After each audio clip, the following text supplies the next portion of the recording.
Boa noite, igreja, graça e paz do nosso Senhor Jesus. Que maravilhoso e agradável é poder estar aqui com os irmãos novamente. Agradeço pelo convite, agradeço com carinho mesmo e fico muito feliz, porque toda vez que eu venho aqui eu vejo caras novas. E isso é bênção de Deus para as nossas vidas, e isso é para a glória do Senhor nosso Deus. Gostaria de pedir desculpas porque algumas semanas atrás eu havia combinado com o pastor Isaías, inclusive ele avisou no culto, de que eu iria estar uma semana aqui com os irmãos, mas infelizmente eu tive outros compromissos lá com o José Bonifácio e não deu para estar aqui, mas o convite ainda está de pé, espero poder estar com os irmãos futuramente aí. Gostaria também de agradecer ao meu paizão, o Rômulo, que está aqui na frente, que veio me trazer aqui com todo carinho.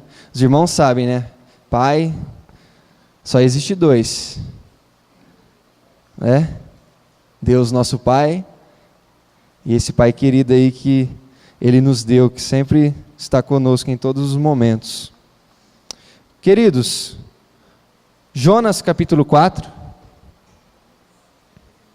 livro do profeta Jonas capítulo 4,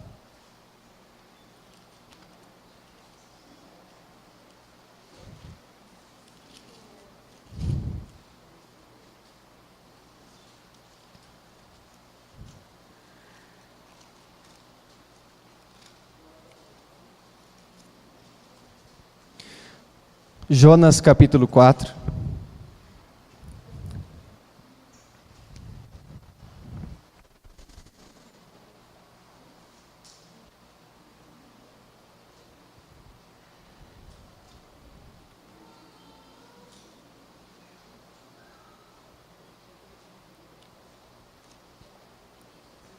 Livro do profeta Jonas capítulo 4. Amém? Acompanhe comigo.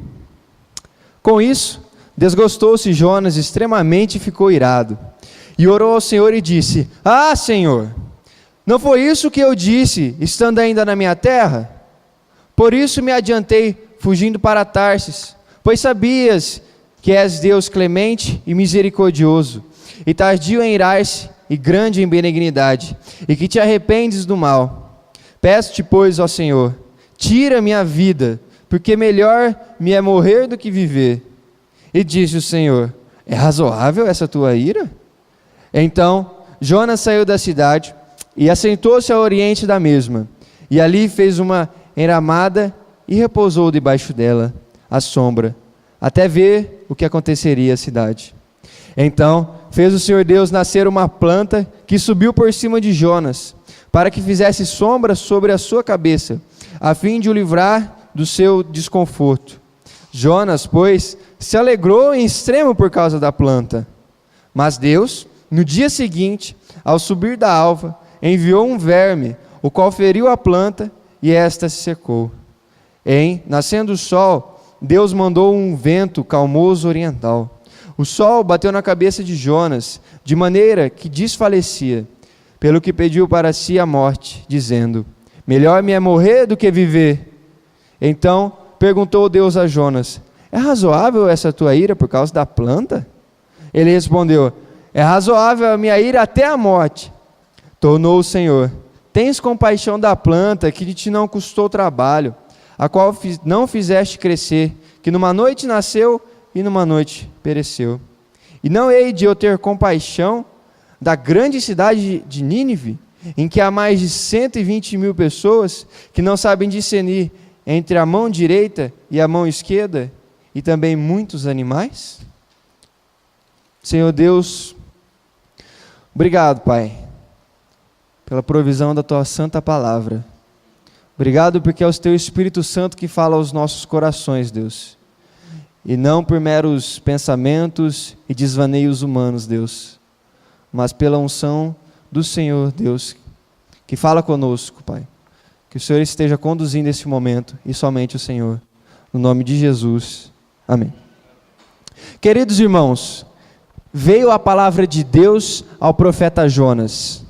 E Deus disse para ele: Jonas, vá até Nínive e prega a palavra para aquelas pessoas. E aí o que Jonas faz? Uma história muito conhecida, né? Ele pega o caminho oposto. Que profeta estranho. Ele vai e pega o caminho para Tarsis. Vamos supor que Nínive fica à minha frente e Tarsis fica às minhas costas. E ao invés dele comprar a passagem de navio para ir para Nínive, ele vira ao contrário e vai em direção a Tarsis. E aí no meio do caminho os irmãos conhecem a história, uma grande tempestade, na qual, por incrível que pareça, Jonas dorme profundamente. Já é difícil dormir numa tempestade na nossa cama quentinha e confortável. Imagina num barco de madeira balançando com vento e trovões e raios e um mar e ondas agitadas. E então, obviamente que enquanto Jonas está descansando, dormindo todo alegre, porque ele estava fugindo do compromisso dele com Deus, os marinheiros todos desesperados, que eles pensaram, agora chegou a nossa hora, nós vamos morrer, não há mais o que fazer. Essa tempestade é muito forte, nosso barco não vai aguentar. E aí eles fazem uma coisa de costume dos pagãos, eles vão lá e tiram a sorte. E adivinha, a sorte cai sobre quem? Jonas. E Jonas lá, eles chegam para Jonas, eles olham Jonas dormindo, eles falam, só pode ser ele, porque como que ele consegue estar dormindo nessa tempestade? Ele sabe o que está acontecendo. E é interessante, queridos, que neste momento, Jonas meio que fala assim para eles, foi eu mesmo, é porque eu estou indo contra o caminho do Senhor, o Deus do mar e o Deus da terra.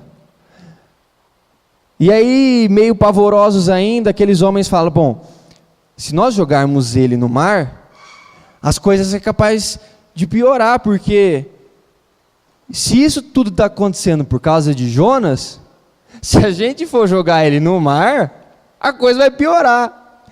Aí é capaz de tudo ficar pior do que já está. Então vamos tentar remar mais um pouco. E eles continuam remando, e continuam remando. E de tal forma, queridos, foi a presença de Deus nesse momento, que os marinheiros se converteram e ofereceram sacrifícios a Deus, enquanto o nosso profeta continuava lá, preferindo a morte do que cumprir o plano de Deus.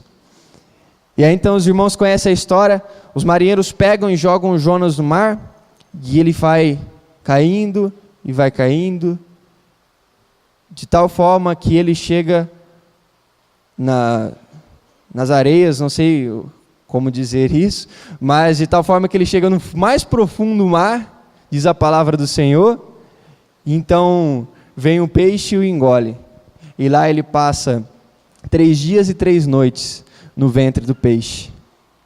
Ele ora a Deus, e depois que ele termina a sua oração, este tal peixe o vomita em terra. E aí Deus manda novamente Jonas pregar. Pela segunda vez ele fala, Jonas, vá e pregue para Nínive. E então os ninivitas no capítulo 3 se arrependem e recebem o perdão de Deus. E então Jonas, no capítulo em que nós lemos, capítulo 4, diz que ele ora extremamente irado para Deus. E aí ele recebe uma resposta de Deus. Queridos, que homem indeciso, não? Sabe aquelas histórias de quadrinhos, da comics, em que você sabe o final, mas parece que cada episódio você se surpreende com uma coisa inesperada que está acontecendo. Parece mais ou menos a história de Jonas. Quando você acha que as coisas vão dar certo, ele vai lá e pisa na bola. E só foi preciso 4 capítulos para contar sobre isso.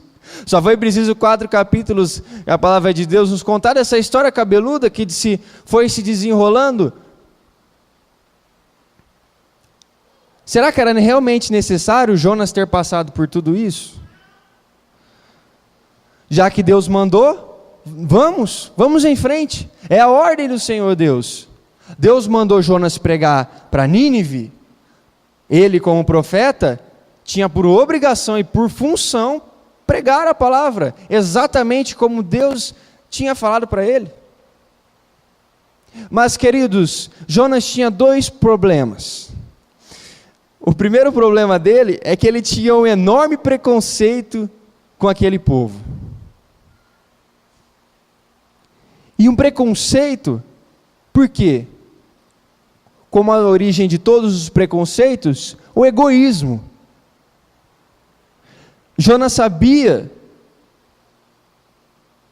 que se Deus falasse, Jonas sabia que se ele fosse e pregasse a palavra do Senhor Deus, aquele povo ia se converter. Como ele mesmo diz, o Senhor é um Deus de misericórdia, o Senhor é o Deus que se arrepende do mal. E tem uma ilustração muito interessante, que eu acho que é até uma história verídica, em que uma senhora, ela está na classe econômica, então ela vai se assentar na sua poltrona no avião, e a hora que ela olha para o lado assim, tem uma pessoa negra sentada na poltrona ao lado dela. Então ela vai até a aeromoça e diz assim: aeromoça, aquele homem não pode sentar do meu lado. Ele é negro e eu não gosto, isso me incomoda muito. A aeromoça disse para essa senhora: espere um pouco, eu vou lá falar com o capitão. Então ela vai até a cabine, conversa com o capitão. Então ela volta, chega na senhora e fala assim: senhora, pode se assentar aqui. E ela chama o jovem para ir conversar com ela. Então ela vira para aquele jovem e diz: olha, eu conversei com o capitão e ele falou para você ir para a primeira classe. Você pode ficar à vontade, porque essa senhora se incomoda com a sua presença. Interessante, não? O egoísmo dela era tão profundo, o preconceito dela era tão profundo, que ela não tinha capacidade de sentar ao lado daquele homem, por causa da diferença racial. E Jonas tinha um problema parecido, porque ele diz: mas esse povo é mau, esse povo desrespeita o Senhor. Como pode o Senhor querer falar, anunciar a salvação para aquele povo? Não tem cabimento. E além do problema do preconceito, queridos, Jonas tinha um segundo problema, porque ele sabia que se ele fosse lá e transmitisse a palavra de Deus para aquele povo, eles verdadeiramente iriam se arrepender. E se aquela senhora gostaria de sentar no lugar daquele jovem e tomar todas as suas oportunidades e ir para a primeira classe no lugar dele, porque ela acha que ele é menor, que ele é pior do que ela, que ele é inferior a ela, Jonas também pensava dessa maneira. E ele sabia que se ele fosse anunciar a palavra do Senhor Deus aos ninivitas, eles iriam se converter. Ele pensava: eles não merecem. Se nós lermos os 4 capítulos, nós vamos ver a indignação desse homem, porque Deus queria transmitir a palavra a este povo. E meus queridos irmãos, preste muita atenção, porque esse problema é perigosíssimo, e é um problema que mora no coração do homem ainda hoje. E o problema do homem continua sendo o egoísmo. Pegue todos os conflitos da história, todas as discussões, tudo de ruim que aconteceu entre 2 seres humanos, e coloque a palavra egoísmo antes, e você vai encontrar a resposta. Pegue o Senado, pegue a política brasileira, e coloque antes a palavra egoísmo, e você terá a resposta. Porque existe problemas com empresas multimilionárias, JBS, Odebrecht,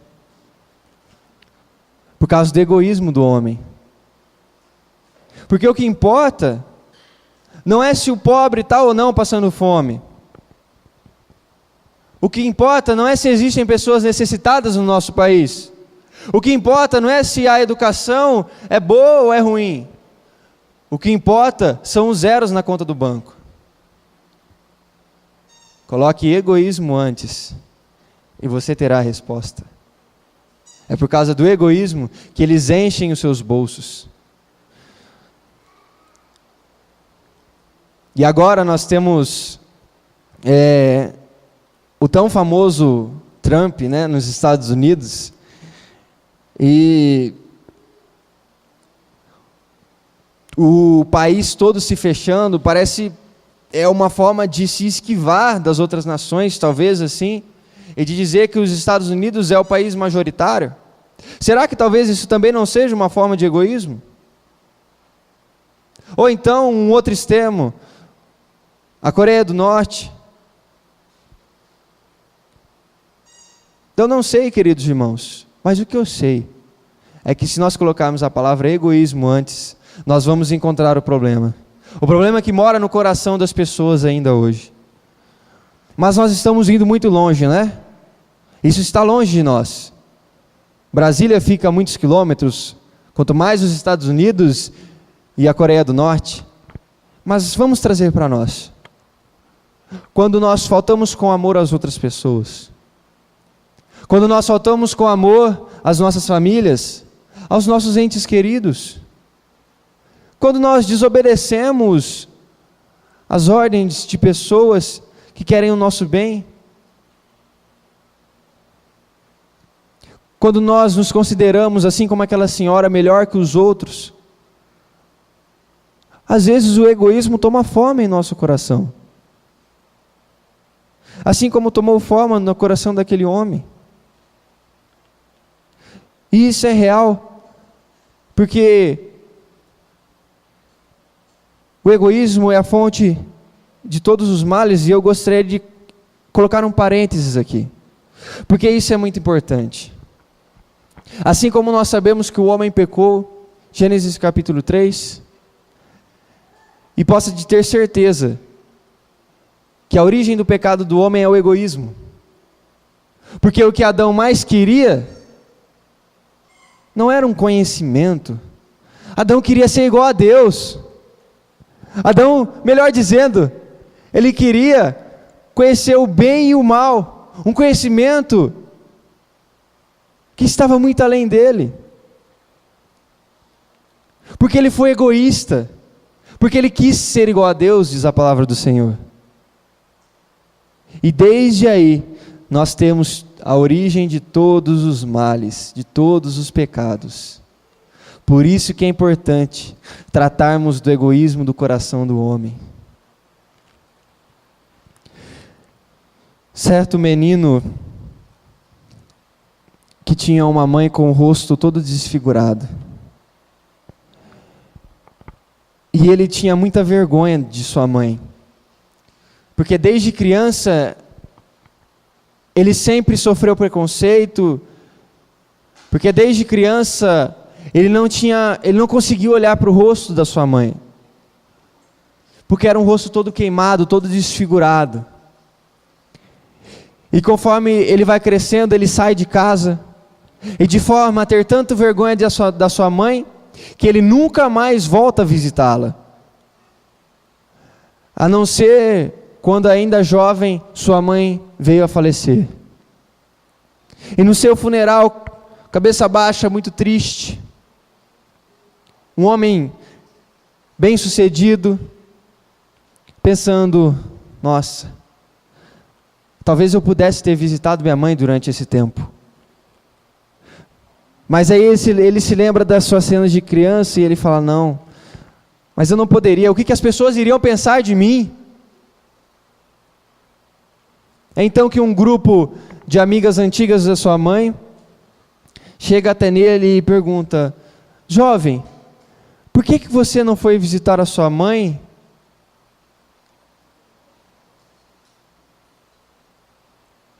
Nesse tempo todo? Por que você resistiu em ter com ela, em conversar com ela, em amá-la? Aí ele responde, porque eu tinha muito vergonha dela. Eu não conseguia olhar para o seu rosto. Aí essa amiga muito antiga da sua mãe vira para ele e diz: mas como pode? Como pode você pensar dessa maneira egoísta? Você sabe o motivo por ela ter todo o rosto desfigurado? Ele diz: não, ela nunca contou para mim, ela sempre escondeu isso de mim. Eu não tive a oportunidade também de perguntar para ela, porque muito cedo eu saí de casa. Ela disse: você está muito enganado. Porque você é o motivo dela ter o rosto todo desfigurado, dela ter o rosto todo queimado. Porque quando você ainda era bebê, o incêndio no prédio alastrou o apartamento todo. E a única coisa que ela pôde salvar, e a única coisa que ela se preocupou em salvar, foi o seu filho. A única coisa que ela se preocupou em salvar foi você. E por conta disso, passando pelo meio do fogo, ela teve seu rosto todo desfigurado.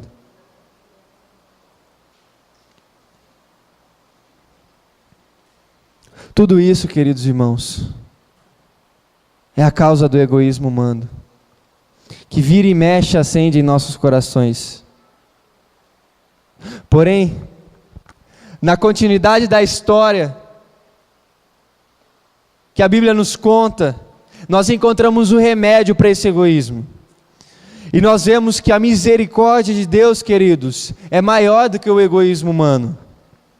Mesmo o profeta Jonas, dando para trás várias vezes, querendo fugir da sua função de profeta, Deus, com o seu imenso amor, não deixa de resgatar aquele povo.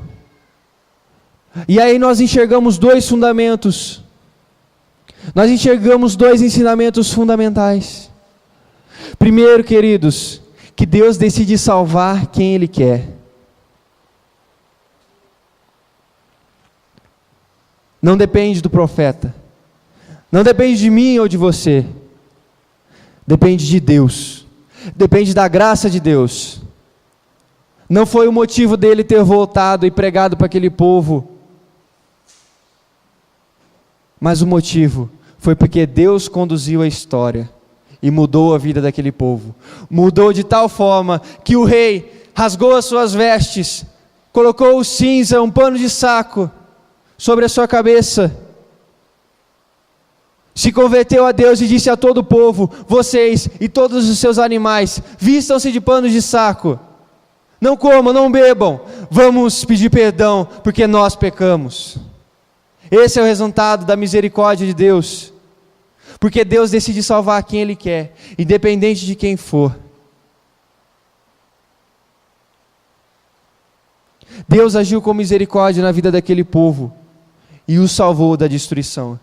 O resultado seria a destruição, mas o amor transformou o destino daquele povo. Porque aquele povo era mau, porque eles estavam destinados ao inferno, à destruição.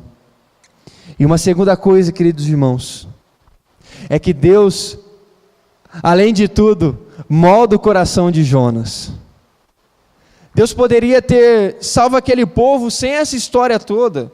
Ele poderia ter deixado o profeta ir para Tarsis e nem ter contado a história, ter mexido os palitinhos como ele faz muito bem. Deus poderia ter feito de outra maneira, mas ele quis usar o profeta Jonas para mostrar novamente que a obra não depende de mãos humanas. A obra salvífica de Deus não depende de mãos humanas, mas somente da sua eterna vontade. Porque se dependesse, Tarsis teria sido salvo e não Nínive. E isso é tão real para nós, não é? Sabe por quê que é real para nós? Porque Jonas está vivo ainda? Não. Porque o protagonista da nossa história não sou eu, nem você, nem um profeta. O protagonista da nossa história é Jesus Cristo.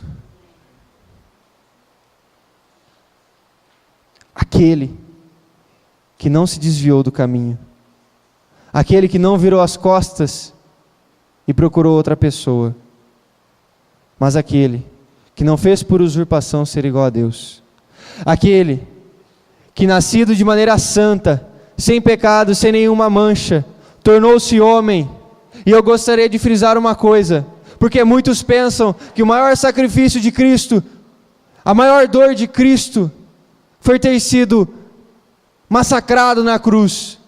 Pois eu digo que não, porque a maior dor de Cristo foi ter se feito homem, foi ter feito carne, porque Ele é o próprio Deus, mas Ele fez isso por mim e por você, porque Ele se tornou o nosso protagonista, porque Ele não virou as costas para nós, Ele veio ao mundo. Diz a palavra do Senhor que Ele sofreu todos os pecados, Ele sofreu, perdão, todas as dores, Ele foi tentado em todos os pecados, mas diz a palavra do Senhor, como Hebreus, Ele nunca, jamais, em nenhum momento se desviou, pecou, por mim e por sua causa.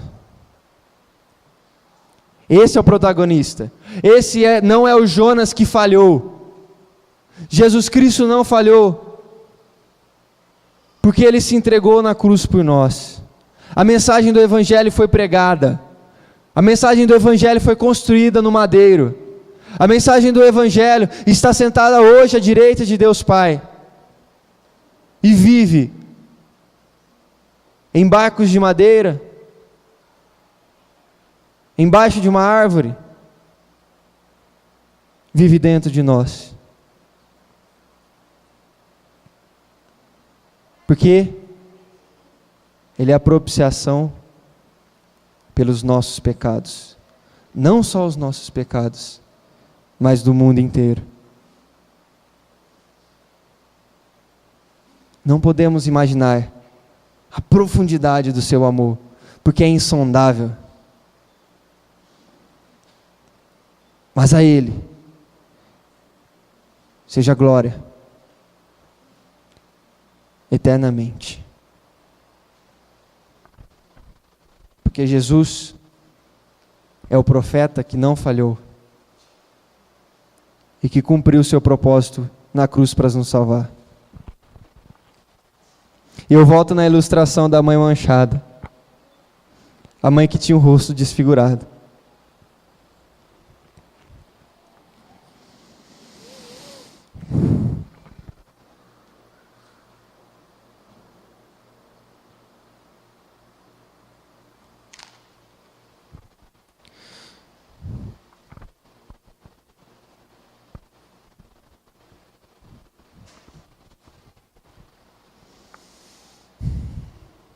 Porque o rosto de Cristo também foi desfigurado por nossa causa.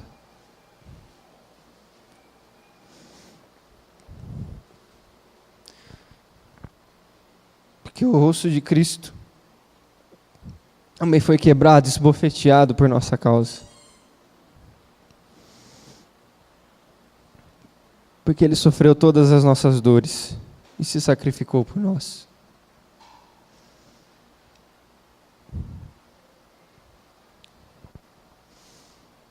Essa é a grande mensagem do Evangelho, irmão,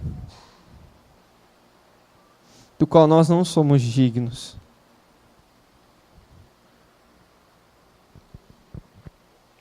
Da mesma forma que Deus teve misericórdia daquele povo, da mesma forma que Deus alcançou aquele povo e mudou o coração de Jonas, Ele fez isso por nós. E eu gosto muito de trazer exemplos, e eu fiquei pensando em algum, mas quando eu vi que essa igreja ia se enchendo aos poucos, eu comecei a pensar que nós somos o maior exemplo, porque nós estamos todos aqui unidos por um único motivo: glorificar a Cristo que nos salvou. Eu pude ver, queridos, que nós somos o maior exemplo da compaixão de Deus pelos seus filhos, assim como teve pelo aquele povo. Nós somos o resultado. E só para não ficar para terminarmos e não ficar sem ilustração. Eu gosto muito de uma história do missionário e pastor Ronaldo Lidório, em que ele, em uma de suas missões na Amazônia, ele vai até um povo indígena que estava afastado, impossível de chegar a pé, somente de avião e pelo rio.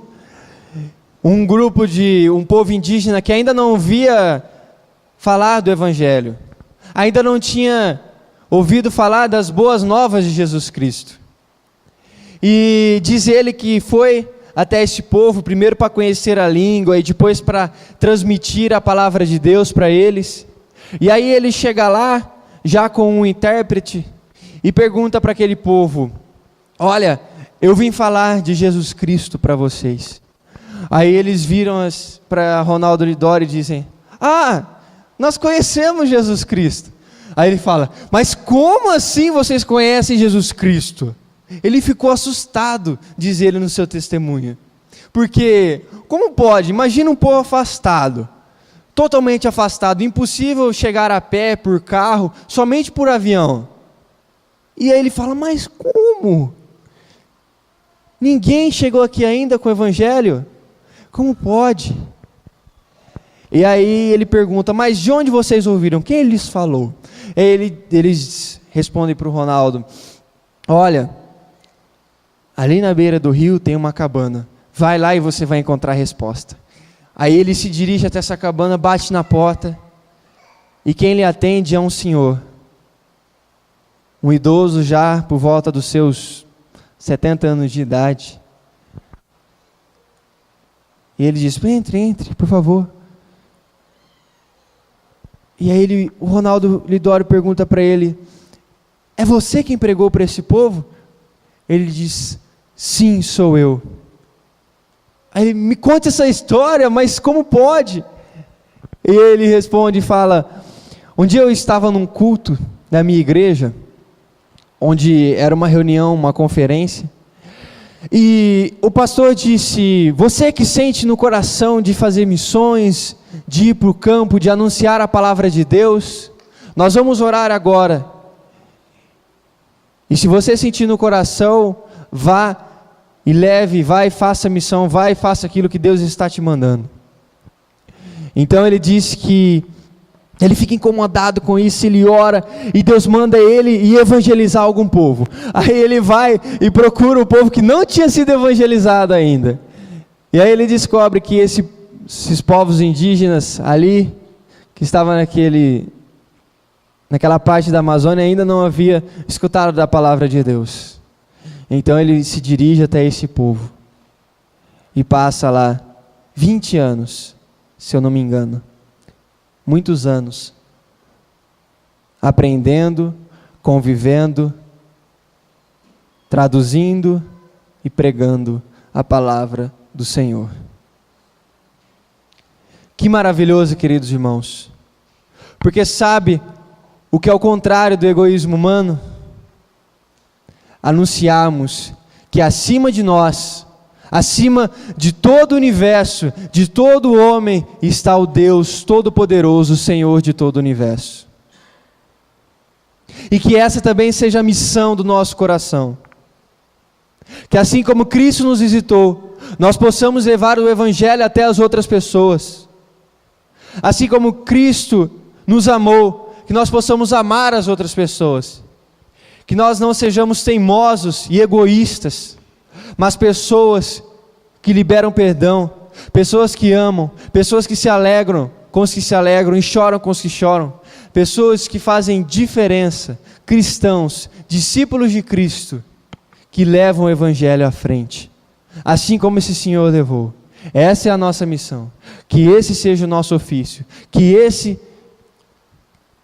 essa seja a nossa função como discípulos de Cristo, como profetas dessa geração, que anunciam e vivem a palavra de Deus.